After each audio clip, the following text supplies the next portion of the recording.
So, Unrivaled have made a big deal with the WNBPA, and that's a bit of a weird one because, well, the owners of Unrivaled are on the WNBPA, so I don't know. But it says here they've teamed up with One Team Partners in a partnership that expands commercial opportunities through both group licensing and sponsorship. The collaboration not only strengthens Unrivaled's ability to generate revenue, but it also ensures all WNBA players directly benefit as the league grows. Partnering with the WNBPA, I'm guessing partner with Unrivaled. I don't actually. I'm very confused about what this exactly does. Like, says working hand in hand will let us continue to build on the tremendous support we've received in Unrivaled's inaugural season, and also the impressive upward trajectory of women's basketball. We're stronger together, creating an environment to super serve our fans, naturally positive for athletes and sport overall. Though through this strategic partnership, the WNBPA will grant group player rights to Unrivaled in support of the league's long-term sponsorship and licensing business. Unrivaled will compensate the WNBA, recognizing and reinforcing WNBA rights and collective value in the business of women's basketball. One Team will serve as Unrivaled's exclusive licensing agency within the trading card and memorabilia categories, and its non-exclusive agency across other categories, driving licensing opportunities and key sponsorship. So basically, with the way things look like right now, it's going to probably work both ways, where like the WNBA are able to, or maybe the WNBA players, like it's like exclusive licensing that you can't make a Angel Reese Rose jersey because the Sky own her rights, her NIL rights, and Unrivaled aren't able to maybe get NIL rights. I don't know. Obviously, trading cards and other things. I'm guessing the biggest thing for this is going to be jerseys, not trading cards. But if it's just for trading cards, and I don't look, I'm going to be honest here. Nobody's buying an Unrivaled trading card. If it's just trading cards, no one's buying an Unrivaled trading card. We can be honest here. Partnership launched with a licensing deal with the Realist and Authentication Service supports entertainment memorabilia, specifically for game-used items.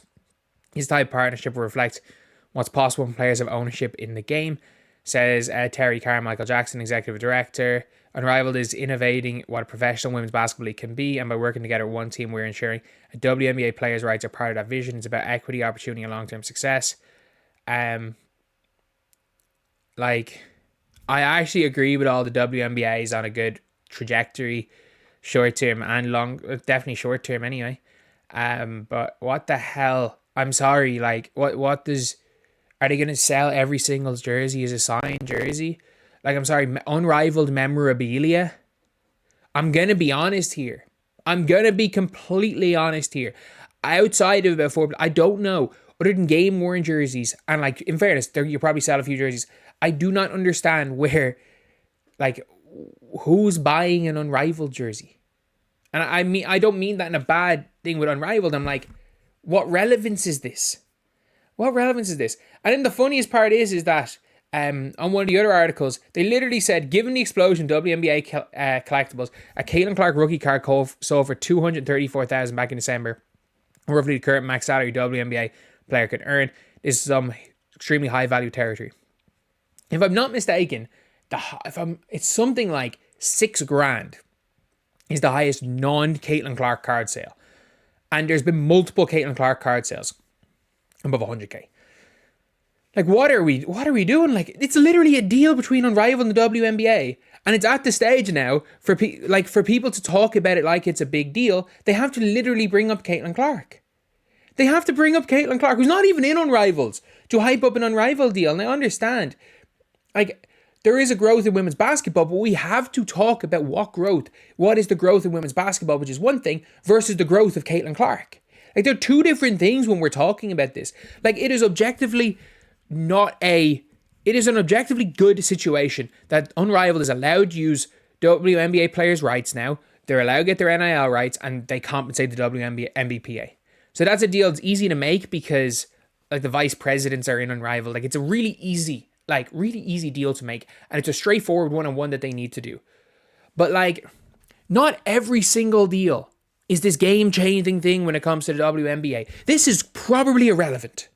This is almost certainly irrelevant because there realistically is one player that moves merch, and it's her. Kate Martin sold the 4th most amount of jerseys, and Kate Martin does not move merch. Like, that's just a knock on the others. Sabrina Ionescu moves her shoe, and I think AJ Wilson, if her shoe becomes Nike ID or Nike by You, whatever it's called, if you can Nike ID cool AJ Wilson shoes, AJ Wilson's shoe will sell. Sabrina Ionescu's shoe sells because you can Nike ID them really cool, and there's some cool colorways. Simple as that. It's like Kobe's. It's like Kobe's. I'm sorry. Like, if Sabrina Ionescu's, if it was not her signature shoe and it was Jazz, if they were Jazz signature shoe, Jazz would be the most popular. Like, it's the shoe is cool. Regardless of the player, it's the shoe. But, like, not every single deal that is made is the biggest deal in the world. Like, people are like, this is a step forward for women's basketball. Like, maybe instead of being a step forward, it's like a slide forward. Like, you know, you're trying to stand up and your foot kind of you're on a bit of ice and your foot naturally slides like a couple of inches and you catch your balance. Like, and that's fine. And that is fine. Like, look, I don't mind it, but the fact that they're having to explain how big a deal this is, apparently for Unrivaled, they're having to talk about Caitlin Clark, who's not playing in Unrivaled. And then I've also seen them talking about how, you know, for the CBA, and I'll talk about this more in a video, in the CBA, they have all the leverage in the world because players could say, we're playing Unrivaled, not in the WNBA. Unrivaled in its current state is not going to last more than 3 years. They were getting paid 3 times as much to go overseas, a lot of these players. Like, Unrivaled's not going to last in its current thing. Like, unless there are a bunch of investors that are willing to throw their money away, which there actually might be. Unrivaled is not going to be making any money. The viewers are dropping fast. Other than the 1v1 finals in day one, the viewers have been in the gutter. So Unrivaled's not going to last long. And women's basketball is on a positive trajectory. And I know a lot of people are investing in it, which is a good thing. Like, you're investing in it now because if you invest in the WNBA, like back in the day with the Atlanta Dream, like 2020, when the Atlanta Dream went for sale, I think that was 2020. It sold for $8 million. I could have probably, if I'd spent all my cash reserves, I could have bought 1/16 of the Atlanta Dream. Back in the pandemic. And bought a house instead with it. But I could have bought 1/16 of the Atlanta Dream. The Atlanta Dream, instead of being worth $8 million, is probably worth $200 million right now. So, I could have literally turned that into never having to work again if I was smart enough about it. But that's the thing, where it's like, this reminds me of the esports boom. This very much reminds me of the esports boom, where there were teams back in the day like FaZe, before FaZe went crazy with all their bringing in extra people, where it was like, you invested in certain specific esports people.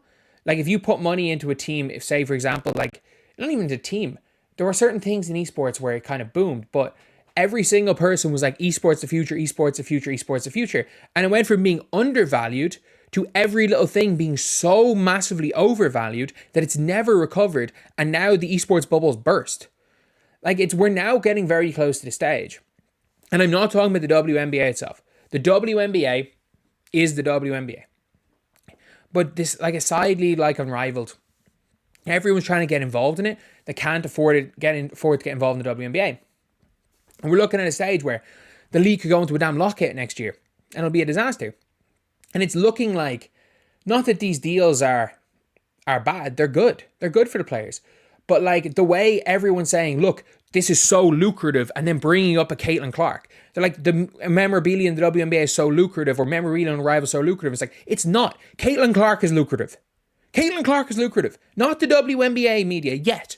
There's a chance when Juju comes in, when the likes of Hidalgo come in, you never know with these freshmen like Michaela Blakes is balling out, Silas Swords is balling. You just don't know what's going to happen over the next 5 or 6 years.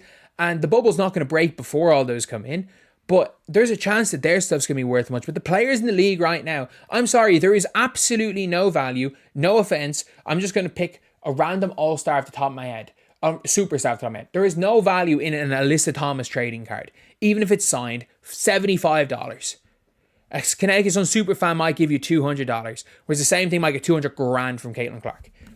Like, any deal that is being made, especially with Unrivaled, where people talk about how lucrative it is and bring up Caitlin Clark is not being intentionally misleading, but it's being intentionally misleading. Like, this deal's fine. Not all these deals are game changing. And this bubble, the bubble might burst. The bubble might burst. The bubble around the Fever is not going to burst. The bubble around Caitlin Clark's not going to burst. But like, if you are piling money into the entirety of women's basketball, when there is one player where if they, I'm not joking when I say this, if they released a video of them shooting if they went live on stream, making 100 3-pointers, and make 100 3-pointers, that's their stream. The stream is Caitlin Clark making 100 3-pointers. There will be more people watching that than Unrivaled. And that's just a fact. And again, not saying it's a bad deal. Good deal. Good deal. Take the money while you can.